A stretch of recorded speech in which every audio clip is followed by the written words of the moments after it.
I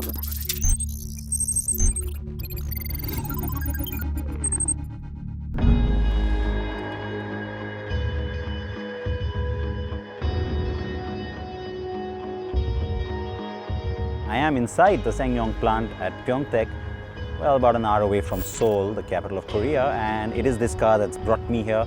We are going to bring you our first impressions on what's looking like a really strong product, and right at the top I can tell you, it's one I certainly hope gets to our market really quickly.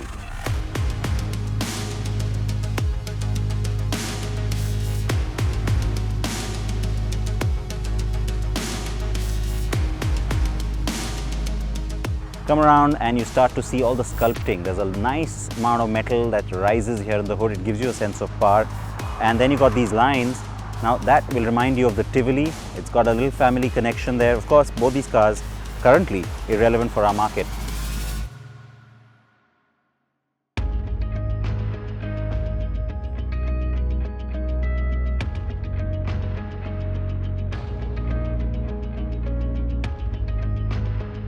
So it's a huge boot, as you can see, but what's nice is this little feature is almost like a second shelf, if you will. So you want to keep things, you want them rolling around too much, well, you can just go ahead and put them in there or in here. And of course, if you want that extra depth, you want to put in a lot of cargo, well, all of this just comes out and gives you the nice deep boot as well. So nice feature.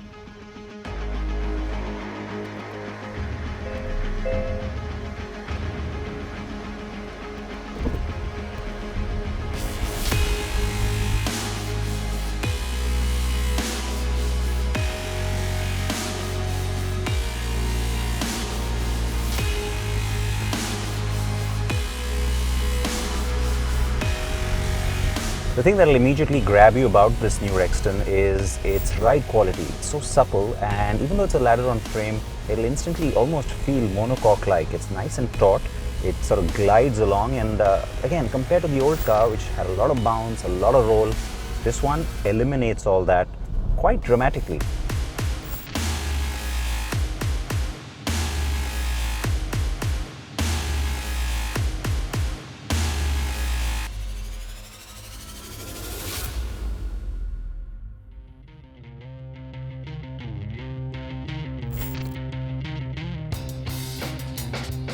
It's a roomy cabin and you get a good sense of that, though I have to say that the darker interiors in the context of the Indian conditions will make it seem a little more cramped than it actually is. The finish though, what a big difference between the last car and this.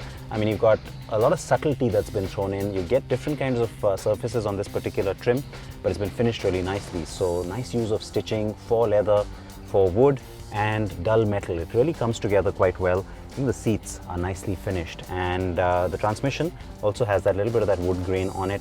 I like that. It's subtle, it's nice, and you can see my phone's kind of cluttering things up there, but I plugged it in so that you can see on the screen, yes, it's got Apple CarPlay, yes, it also has Android Auto. There's a nice display up here as well. The TFT screen gives you a whole lot of different menu options to play with, and it's all very easily controlled. Steering wheel has a heating function. That though, I don't think is relevant for our market.